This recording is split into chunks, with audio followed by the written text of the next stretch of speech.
Hello friends, myself Dr. Hriday Sharia, Department of Zoology and NREC College, कुर्चा। आज मैं discuss करूंगी Herdmania पैलिडा के morphology और उसके कैरेक्टरिस्टिक फीचर्स की। तो हर्डमानिया पैलिडा जो है एक ऐसा एनिमल है जो सब फाइलम यूरोकॉर्डेटा में आता है, प्रोटोकॉर्डेटा का मेंबर है। प्रोटोकॉर्डेट्स हम उन एनिमल्स को कहते हैं जो प्रिमिटिव कॉर्डेट्स होते हैं, जिनमें ब्रेन बॉक्स नहीं पाया जाता, जो एक क्रेनिएटा के मेंबर्स होते हैं, वो प्रोटोकॉर्डेट्स होते हैं, जिनमें कॉर्डेट कैरेक्टर से बेसिक कॉर्डेट कैरेक्टर्स ही होते हैं, जैसे कि presence of notochord, presence of pharyngeal gill slits, presence of dorsal tubular nerve cord. सभी कॉर्डेट कैरेक्टर्स बाकी के इसमें नहीं होते जो कि यूकॉर्डेट्स में होते हैं, जैसे कि प्रेजेंस ऑफ वर्टिब्रल कॉलम, तो प्रेजेंस ऑफ क्रेनियम, ये सब इसमें नहीं होते। इसमें हेड भी प्रॉपर डिस्टिंक्ट नहीं होता। जो हर्डमानिया है ये ट्यूनिकेट्स हैं। ट्यूनिकेट्स हम उनको कहते हैं, उन एनिमल्स को कहते हैं जिन पर ट्यूनिसिन की कवरिंग पाई जाती है। और ये जो ट्यूनिसिन है ये उसी तरह से होता है जैसे प्लांट्स पर सेलुलोज की कवरिंग होती है। तो प्लांट्स के सेलुलोज से आप ट्यूनिसिन को कंपेयर कर सकते हैं। और ये हर्डमानिया प्लांट्स की तरह ही अनमूवेबल होता है, यानी कि ये मूवमेंट नहीं करता है।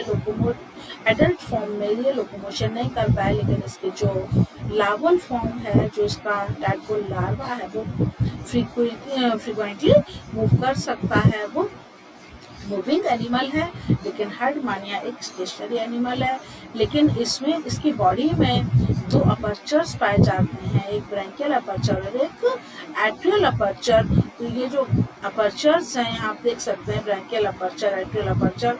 तो एक अपर्चर से वाटर जो है वो एंटर करता है, दूसरे अपर्चर से वाटर जो है बाहर जाता है, एट्रियल अपर्चर से वाटर को एग्जिट किया जाता है। इन अपर्चर्स को साइफन की तरह यूज किया जाता है, तो उनको ब्रैंकियल साइफन और एट्रियल साइफन भी कहते हैं। तो जब ये साइफन जो है पानी को अंदर लेते हैं या पानी को बाहर निकालते हैं, तो इनमें कॉन्ट्रैक्शन होता है, उस वजह से इनमें जो है हल्का सा मूवमेंट या ओरिएंटेशन दिखाई देता है।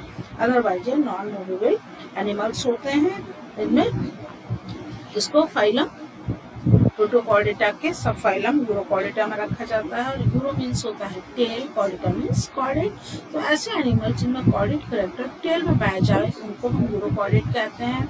अब इसमें जो टेल की प्रेजेंस है वो लार्वल स्टेज में होती है। टैडपोल लार्वा जो है उसमें टेल होती है और उसी में कॉर्डेट कैरेक्टर यानी कि नोटोकॉर्ड की प्रेजेंस होती है। लेकिन जब लार्वल स्टेज से एडल्ट में कन्वर्ट होता है एनिमल, तो एडल्ट फॉर्म में इसमें टेल नहीं होती है। इसकी बॉडी से दो पार्ट्स में डिवाइड हो जाती है, एक बॉडी प्रॉपर और एक फुट। तो चूंकि एडल्ट स्टेज जो है वो टेल लेस एनिमल है, इसलिए हम कह सकते हैं कि यहाँ पर लार्वा से एडल्ट में डेवलप होने में इसमें कोई भी प्रोग्रेसिव डेवलपमेंट नहीं हुआ, यानी कि जो इसमें डेवलपमेंट हुआ वो रिट्रोग्रेसिव हुआ है। तो यहाँ पर जो मेटामॉर्फोसिस है प्रोग्रेसिव ना होकर रिट्रोग्रेसिव मेटामॉर्फोसिस कहलाती है। और रिट्रोग्रेसिव मेटामॉर्फोसिस जो है वो हर्डमानिया की बहुत ही इंपॉर्टेंट फीचर है, जिस पर कई बार एग्जाम में शॉर्ट नोट वगैरह आते रहते हैं।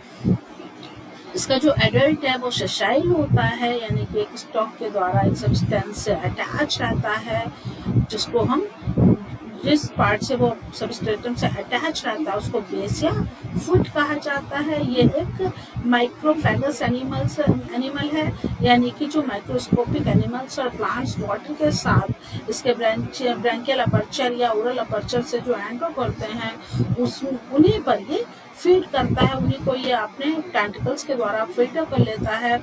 जो हर्डमानिया की ट्यूनिक है वो इसको दूसरे एनिमल से प्रोटेक्शन प्रोवाइड कराती है। ट्यूनिक जो एक हार्ड सा सब्सटेंस है जो उसकी बॉडी को रफ बनाता है और उसमें कैल्केरियस टच देता है, जिसकी वजह से ये दूसरे एनिमल्स जो है वो इसको इस पर फीड नहीं करते, तो ये दूसरे एनिमल से अपने आप को उसकी हेल्प से सेव कर पाता है।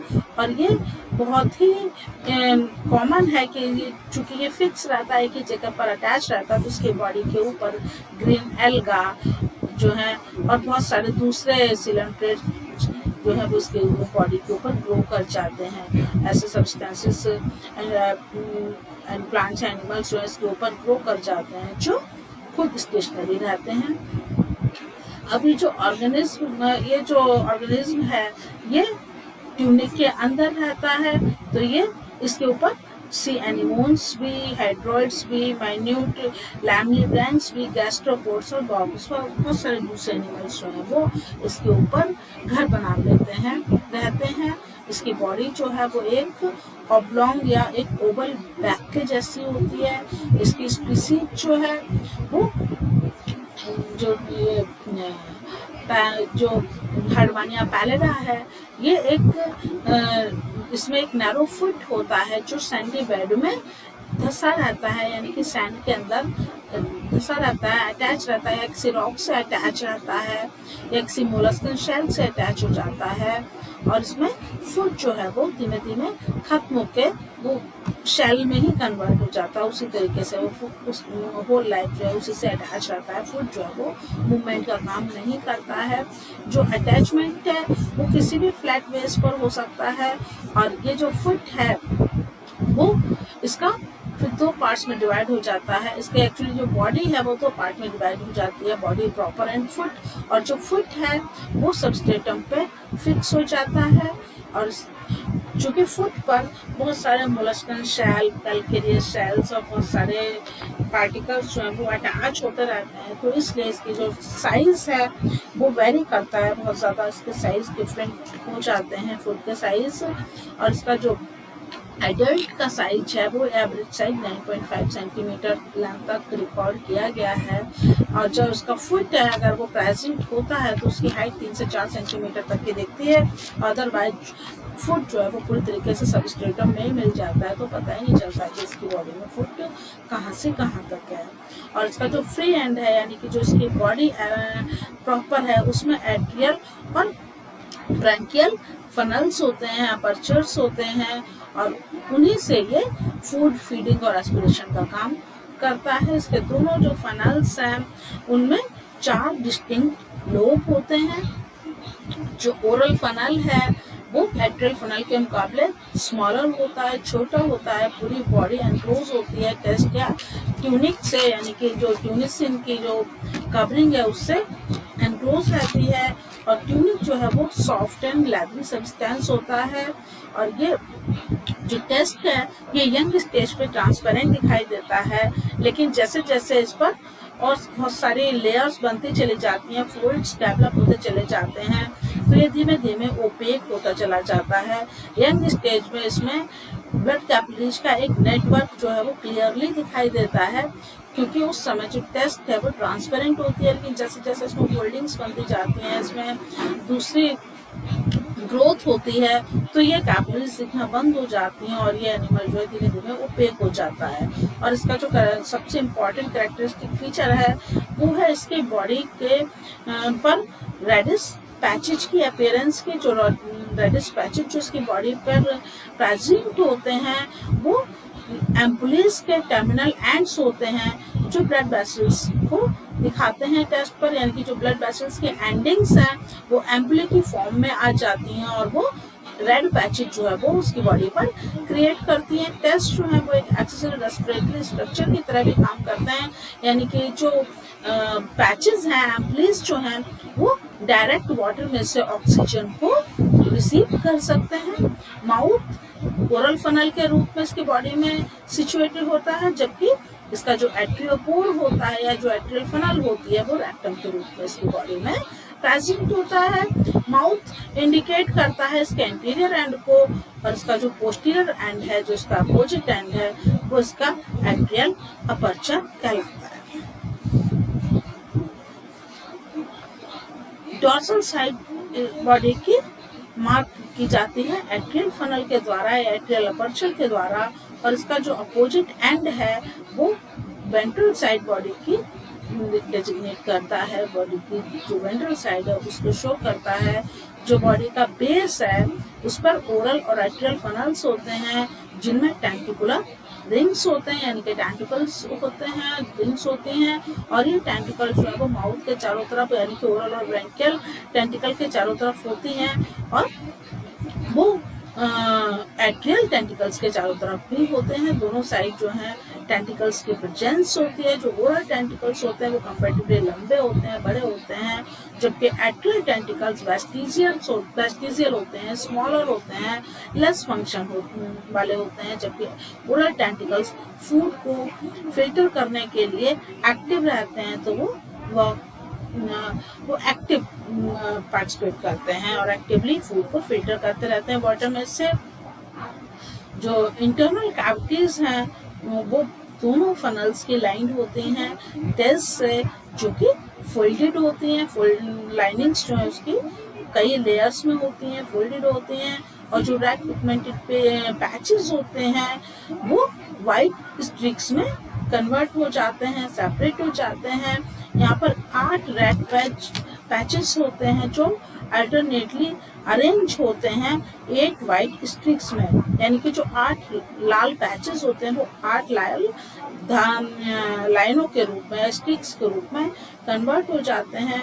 और सभी जो पैच जो स्ट्रिक्स हैं वो फनल्स को की लेंथ को एक्सटेंड करने का काम करते हैं, और ये जो इसका एंड है वो उससे खुल जाता है, यानी कि जो स्ट्रिक्स है वो फोल्डिंग्स की तरह काम करते हैं। और जब वाटर को और ऑक्सीजन को जब इन्हें कैप्चर करना होता है, अंदर लेना होता है, तो ये एक्सटेंड हो जाते हैं। और जब इनको उसका माउथ क्लोजर करना होता है या कोई भी डिस्टर्बेंस होता है, कोई भी मूवमेंट होता है, तो उसको सिकुड़ के कॉन्ट्रैक्ट कर लेते हैं। लिविंग कंडीशंस में इसमें स्ट्रॉन्ग वाटर करंट जो है वो एंटर करता है ओरल फनल से, और एट्रियल फनल के द्वारा वो तेजी के साथ वाटर करंट जो है वो स्ट्रॉन्ग वाटर करंट बाहर निकलता है। इसीलिए इनको सी स्कर्ट्स भी कहा जाता है, यानी कि समुद्री फव्वारे। चूंकि एक्सक्लूसिवली मैराइन एनिमल्स है, सिर्फ मैराइन वाटर में ही पाए जाते हैं, और इनके जो ब्रैंकियल और एट्रियल जो फनल्स हैं, जो साइफन्स हैं, वो वाटर को बहुत तेजी से खींचते हैं, बहुत तेजी से निकालते हैं। तो ये साइफन्स जो है वो फव्वारे की तरह, सी स्कर्ट्स की तरह काम करते हैं। टेस्ट जो है वो एक बॉडी की प्रोटेक्टिव कवरिंग होती है बॉडी वॉल में, और ये 4 से 8 mm तक थिक होती है, ट्यूनिसिन की बनी होती है। Tunicin is a ground substance of the test, और जिसमें बहुत सारे स्ट्रक्चर जो है, बहुत सारे एलिमेंट्स जो है वो एम्बेडेड होते हैं टेस्ट में। और यहाँ पर बहुत ब्लड वेसल्स का एक नेटवर्क बन जाता है, जिसके साथ blood vessels, spicules, interlacing fibres और बहुत सारी सेल टाइप्स जो हैं वो, बहुत सारी सेल्स इसमें प्रेजेंट होती हैं। सेल्स में अगर देखा जाए तो बेसिकली मैट्रिक्स होती है। मैट्रिक्स जो है वो एक जेलेटिनस सब्सटेंस होता है, और ये एक ग्राउंड सब्सटेंस है जो पॉलीसैकेराइड्स का बना होता है, जिसको ट्यूनिसिन कहा जाता है। और ये प्लांट सेलुलोज के इक्विवेलेंट होता है, जिसमें प्रोटीन्स और मिनरल्स होते हैं। तो प्रोटीन और मिनरल से मिलकर ये टेस्ट बनता है। टेस्ट में जो मैट्रिक्स है, अब बात करते अगर हम कार्पोसेल्स की, तो इसमें बहुत सारी कार्पोसेल्स है, बहुत सारी सेल्स पाई जाती हैं। ये जो सेल्स हैं ये मैट्रिक्स में होती हैं, और ये मेसोडर्मल ओरिजिन में होती हैं। 6 से 7 तरीके की कार्पोसेल्स हर्डमानिया में पाई जाती हैं, जिसमें जो मेन है वो है large snophils. Large snophil cells जो है वो स्फेरिकल होती हैं, वो गोल होती हैं और नंबर में कुछ ही होती हैं, जबकि अमीबॉइड सेल जो है वो छोटी होती हैं, ज्यादा होती हैं, और वो उनकी जो शेप है वो फिक्स नहीं रहती। उनकी शेप जो है वो चेंज होती रहती है, शेप उनकी कांस्टेंट नहीं रहती। स्मॉल स्नोफिल सेल्स जो है वो कुछ होती हैं, और उनमें इसेंट्रिक न्यूक्लियस होता है, और कंपैरेटिवली लार्ज स्नोफिल्स इनका नंबर जो है वो ज्यादा होता है। स्फेरिकल जो है वो vacuolated cells, spherical vacuolated cells भी होती हैं, जो छोटी होती हैं, जिनके अंदर वैक्यूल्स होते हैं, और उनमें न्यूक्लियस जो है वो दिखाई नहीं देता। फिर हम बात करेंगे ग्रैनुलर सेल्स की, तो ग्रैनुलर सेल्स जो है वो ग्रैनुलर रिसेप्टर सेल्स होती हैं, जो सेंसरी होती हैं फंक्शन में, यानी कि इनमें ये सेंसेस को रिसीव करती हैं। और ये काफी सेल्स होती हैं जो कि नर्व सेल्स के चारों तरफ अटैच रहती हैं, नर्व सेल से अटैच रहती हैं। यहाँ पर काफी सारी नर्व सेल्स भी पाई जाती हैं, जो छोटी छोटी होती हैं, और जिनमें 2 से 6 तक लंबे लंबे डेंड्राइट प्रोसेसेस जो है वो निकलते हैं। ये सेल जो है वो अपने साथ बहुत सारे रिसेप्टर सेल्स को कैरी करते हैं और ये नर्व सेल्स जो हैं वो स्टिमुलाई से कम्युनिकेट करने में या स्टिमुलाई का मैसेज हार्ट वानियों को देने में, कम्युनिकेशन में एक मुख्य भूमिका निभाते हैं। तो ये जो है वो सेंसिटिविटी के लिए रिस्पॉन्सिबल है। और ये जो फाइबर्स हैं ये मसल फाइबर्स को रिजेंबल करते हैं, जो कि मेंटल के मसल फाइबर्स होते हैं उनको रिजेंबल करते हैं फाइबर्स। और जो टेस्ट है वो ट्रांसवर्स होती है ब्लड वेसल्स के द्वारा, जिसमें बहुत सारे टर्मिनल एंड्स होते हैं और जो टर्मिनल एंड्स होते हैं वो नॉब बनाते हैं और ये जो नॉब है वो वेस्कुलर एम्पुलीज बनाते हैं और एम्पुलीज चूंकि स्किन के बिल्कुल पास आ जाते हैं इसलिए ये बॉडी में रेड पैचेस को शो करते हैं। अब हम अगर बात करते हैं स्पिक्यूल्स की, तो हार्टमानिया में बेसिकली दो तरीके के स्पिक्यूल्स होते हैं, माइक्रोस्केलियर्स और मेगास्केलियर्स। तो हम जब माइक्रोस्केलियर्स की बात करते हैं तो माइक्रो मीन्स होता है छोटा, स्मॉल। तो जो माइक्रोस्केलियर्स होते हैं वो बहुत स्मॉलर होते हैं, साइज में करीब 40 से 80 माइक्रोन लॉन्ग होते हैं और ये टेस्ट से जुड़े रहते हैं और ये रिजेंबल करते हैं एक पिन के तरीके से, एक जैसा ऑल पिन होता है जिसका जो हेड है वो नॉब्ड होता है, यानी कि हेड पर एक नॉब होती है ऊपर की साइड में, बाकी पूरी की बॉडी टैपरिंग होती है जैसे एक ऑल पिन होती है। और जो बॉडी है इसमें 5 से लेकर 20 तक की डिस्टेंट रिंग होती है, इसमें बहुत सारी रिंग्स पाई जाती हैं। इसी तरीके से ये जो स्पिक्यूल्स है, माइक्रो स्पिक्यूल्स, ये इंटरनल रिजिड सपोर्टिंग फ्रेमवर्क बनाते हैं इसकी बॉडी का, जिसको एक्सोस्केलेटन भी कहते हैं। मेगास्केलियर्स जो है वो लार्ज साइज के होते हैं, बड़े साइज के होते हैं और ये 2 शेप में होते हैं, एक तो पपिट शेप में होते हैं और दूसरे स्पिंडल शेप में होते हैं। तो जो पपिट शेप मेगास्केलियर्स होते हैं वो करीब 3.5 mm तक की लेंथ के होते हैं और उनमें स्ट्रेट या कर्व्ड होते हैं वो मिडिल से और दोनों एंड्स उसके टैबरिंग होते हैं, बीच से स्वेलिंग होते हैं। जबकि स्पिंडल शेप मेगास्केलियर्स 1.5 से 2.5 mm तक लॉन्ग होते हैं, ये ज्यादा होते हैं नंबर में और ये बंडल्स की शेप में प्रेजेंट रहते हैं। इनमें 20 से लेकर 60 तक, 20 से लेकर 60 तक इक्वली स्पेस्ड रिंग्स पाए जाते हैं स्पाइन्स के। तो ये माइक्रो एंड मेगास्केलियर्स जो है वो इसकी बॉडी को रफ एंड टफ बनाते हैं। यहाँ आप शेप्स देख सकते हैं, ये एक हार्टमानिया की बॉडी है जिसमें आप क्लियर देख सकते हैं, ये इसका बॉडी प्रॉपर है, ये इसका फुट है। इस फुट पर बहुत सारा ये शेल पीसेस और स्टोन्स अटैच जो है ये दिखाई दे रहे हैं, जो कि इसकी फुट को डिफरेंट शेप्स प्रोवाइड कराते हैं। ये इसका वेंट्रल साइड है, ये इसका डॉर्सल साइड है। तो जो इसका एट्रियल अपर्चर है इसके साइड में वेंट्रल, इसका जो अपोजिट है वो वेंट्रल साइड होता है। जो इसका पोस्टीरियर या एट्रियल अपर्चर है इसका अपोजिट जो है वो इसका डॉर्सल साइड है। ये इसका एट्रियल साइफन है, ये इसका ब्रैंकियल साइफन है। तो ब्रैंकियल दोनों की जो हाइट है वो ऑलमोस्ट इक्वल होती है, दोनों साइफन की, ब्रैंकियल साइफन और एट्रियल साइफन दोनों की हाइट ऑलमोस्ट इक्वल होती है। तो वाटर जो है वो एट्रियल साइफन से एंटर करता है और ब्रैंकियल साइफन से एंटर करता है, जबकि एट्रियल साइफन से बाहर जाता है। यहाँ पर फूड पार्टिकल्स एंड ऑक्सीजन को बॉडी एब्जॉर्ब करती है, यहाँ से नाइट्रोजन वेस्ट और एक्सक्रीट प्रोडक्ट्स को वाटर के साथ बाहर निकालती है। तो ये प्रोसेस जो है उसमें चलती है। यहाँ पर आप देख सकते हैं मेगास्केलियर्स की शेप और ये माइक्रोस्केलियर्स जो है छोटे छोटे पॉइंटेड से आप देख सकते हैं उनकी शेप। यहाँ पर ये पिपेट शेप है, these are pipette shape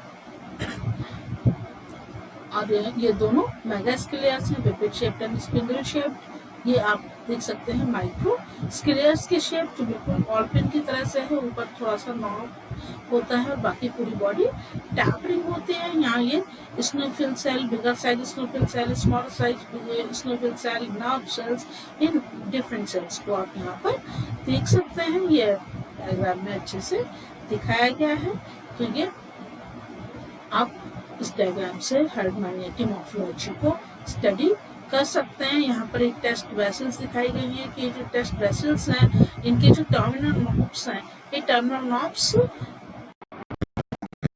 red colour provide कराते हैं, इनके रेड पैचेस प्रोवाइड कराते हैं और यहीं से ये डायरेक्ट भी वाटर से ऑक्सीजन को रिसीव कर सकते हैं। अब हम बात करेंगे इसके मेंटल की तो जो टेस्ट है उसके जस्ट नीचे मेंटल की कवरिंग पाई जाती है। मेंटल जो है ये जो मेंटल है ये ट्रू सेलुलर वॉल से बना हुआ होता है, इनकी ट्रू सेलुलर वॉल होती है बॉडी की, और ये बनता है outer epidermis, middle muscles and fibres और इनर एक्टोडर्मल लेयर की लाइनिंग से मिलकर ये बनता है। इसमें 3 लेयर्स होती हैं। एपिडर्मिस जो है वो हेक्सागोनल सेल से मिलकर बनती है। हेक्सागोनल सेल जो है वो मीडियन लेयर में मसल्स और कनेक्टिव टिश्यू को बनाते हैं।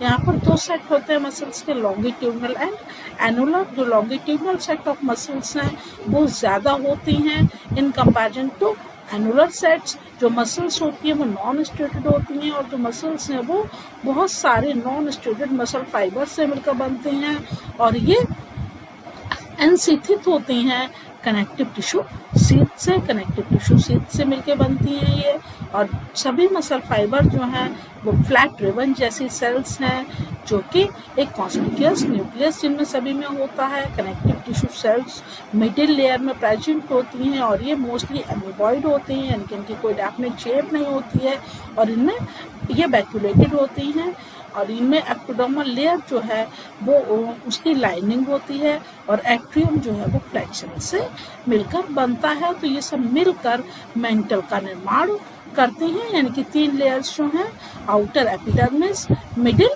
मीडियल लेयर या मेसोडर्मल सेल, और तीसरी इनर एक्टोडर्मल सेल। तो एपिडर्मिस, मेसोडर्मल और एक्टोडर्मल सेल्स मिलकर मेंटल का निर्माण करती हैं।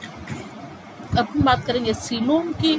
तो सीलोम जो है वो ओवर डेवलपमेंट की वजह से सीलोम जो है वो घट जाता है, रिड्यूस हो जाता है। सीलोम बहुत ज़्यादा रिड्यूस हो जाता है क्योंकि एट्रियम का साइज जो है वो इंक्रीज हो जाता है, एट्रियम साइज का साइज बढ़ जाता है, और इसमें पेरिकार्डियल कैविटी डेवलप हो जाती है, गोनेट्स डेवलप हो जाते हैं, न्यूरल ग्लैंड्स डेवलप हो जाते हैं, और सीलोम जो है इसका जो रिडक्शन है ये इसके डीजेनरेशन को रिप्रेजेंट करता है, इसके कम डेवलपमेंट को रिप्रेजेंट करता है। यहाँ पर एक स्पेसियस कैविटी होती है जो मेंटल और फेरिंक्स के बीच में होती है, जिसमें विसरल ऑर्गन्स होते हैं, जिसको एट्रियम कहा जाता है।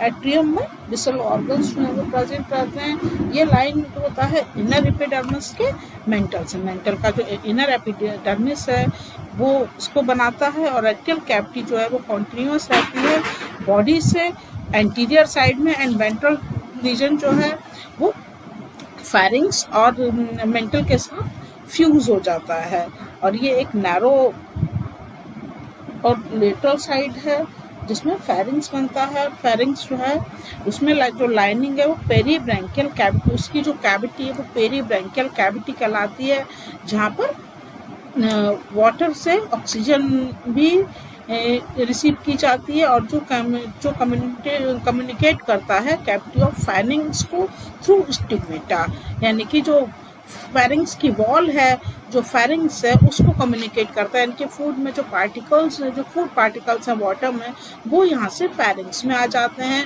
और जो ऑक्सीजन है वो ब्रैंकियल कैविटी में चली जाती है वो, और यहाँ से जो फेरिंक्स है वो एट्रियम कैविटी में खुलता है। एट्रियम कैविटी जो है काफ़ी चौड़ी होती है, जिसे हम क्लोइका भी कह सकते हैं, और ये क्लोइका जो है ये ओपन होती है आउटसाइड एनस में, और एनस के साथ ही लगे हुए होते हैं दोनों पोर। तो जो ये लास्ट स्लाइड है इसमें दिखाया गया है कि किस तरीके से ये जो गोनोपोर हैं और जो इसकी कैविटी है एट्रियम कैविटी, वो दोनों आपस में कनेक्टेड रहते हैं। तो ये रेक्टम शो हो रहा है, रेक्टम के साथ स्पर्मेरुकल अपर्चर जो है, और यहाँ पर ये ओविड्यूसल अपर्चर है, ओविडक्ट है, स्पर्मिक डक्ट है, ये टेस्टिस लोब है, ओवेरियन लोब है, और ये इसका रेक्टम है। तो ये आपस में इस तरीके से इंटरकनेक्टेड होते हैं। अब हम बात करेंगे लोकोमोशन की हर्डमानिया में। तो जो हर्डमानिया है उसमें एडल्ट स्टेज में कोई लोकोमोशन नहीं होता है, ये फैशाइल होता है। इसमें जो विजुअल मूवमेंट है वो सिर्फ मूवमेंट शो होता है कॉन्ट्रैक्शन का। और ये जो कॉन्ट्रैक्शन है, ये कॉन्ट्रैक्शन होता है जब बॉडी में स्वेटिंग होती है, यानी कि जब वाटर को अंदर खींचा जाता है या पानी या जब वाटर को एट्रियल फनल से बाहर निकाला जाता है, तो ये वाटर को अंदर खींचने के लिए और बाहर निकालने के लिए जो उसमें स्वेटिंग होती है, जो कॉन्ट्रैक्शन होता है, उसी को लोकोमोशन कहते हैं। उसी में ये स्लाइट ओरिएंटेशन इसमें होता है। और उसके लिए जो मसल्स रिस्पॉन्सिबल है वो है oral muscle groups, atrial muscle groups and trio oral muscle groups. तो ये जो दोनों ओरल और एट्रियल मसल्स ग्रुप्स हैं, ये फनल को बनाती हैं। और ये जो फनल है, ये एनुलर मसल्स से लॉन्गिट्यूडनल मसल्स के द्वारा ये बनता है। तो जो ओरल और एट्रियल मसल्स ग्रुप हैं, ये फनल जो एनुलर मसल्स हैं और लॉन्गिट्यूडनल मसल्स हैं, वो दोनों मसल्स इसको बनाते हैं। और इन्हीं मसल्स में जो कॉन्ट्रैक्शन होता है, उसकी वजह से ही वाटर जो है वो तेजी के साथ अंदर साइफन के तरीके से खिंचता है और पानी जो है वो एंटर करता है। या पानी स्फिंक्टर मसल्स इसमें हैं जो वाटर को थोड़ी देर के लिए रोक देते हैं, और जब उसकी प्रोसेस हो जाती है, जब पानी को बाहर निकालना होता है, तो वो अपर्चर को ओपन कर देते हैं और फोर्स के साथ वाटर को बाहर निकाल देते हैं। तो जो ये लॉन्गिट्यूडनल मसल्स हैं, ये बहुत ही एक्सटेंसिवली डेवलप होते हैं और ये एनुलर मसल्स के ज़्यादा लॉन्ग होते हैं, ज़्यादा डेवलप होती हैं। एट्रियो ओरल मसल्स जो हैं, ये कंपोज होती हैं एक मसल बैंड के द्वारा। जो मसल बैंड है, ये रनिंग करती है, यानी कि ये प्रेजेंट होती है ओरल एंड एट्रियल फनल के बीच में। तो ये जो दो पेयर हैं मसल्स के, ये सिचुएटेड होते हैं एक पेयर में एक साइड में न्यूरल ग्लैंड के। और ये जो मसल्स हैं एक्सटेंड करती हैं लॉन्गिट्यूडनली एक फनल से दूसरे फनल में। तो ये दोनों आपस में इंटरकनेक्टेड होते हैं। तो जब इनमें कॉन्ट्रैक्शन होता है, तो इस कॉन्ट्रैक्शन की वजह से जो लॉन्गिट्यूडनल मसल्स है, वो वाटर को फोर्सफुली अंदर लेते हैं, फोर्सफुली बाहर निकालते हैं। तो उसी में जो बॉडी में मूवमेंट होता है, उसी को लोकोमोशन कह सकते हैं। अदरवाइज जो एडल्ट हर्टमानिया है, उसमें कोई लोकोमोशन नहीं होता। लेकिन जो इसका लार्वा है, टैडपोल लार्वा है, उसमें फ्रीक्वेंट मूवमेंट होता है। वो फास्ट मूविंग एनिमल है। एडल्ट स्टेज जो है वो कंपैरेटिवली डिजेनरेटेड है, वो स्टेशनरी है, वो कम विकसित है, उसमें कॉर्डेट कैरेक्टर्स नहीं है, तो वो कम विकसित है। लेकिन वो प्रोटोकॉर्डेट्स में आता है, क्योंकि उसमें बेसिक कॉर्डेट कैरेक्टर जीवन की किसी न किसी अवस्था में पाए जाते हैं, जैसे कि presence of notochord, presence of pharyngeal gill slits and presence of dorsifloral nerve cord। तो ये बेसिक कॉर्डेट कैरेक्टर्स की वजह से ये कॉर्डेट है। अदरवाइज जो इसका एडल्ट है, वो नॉन कॉर्डेट्स के सारे कैरेक्टर्स को शो करता है।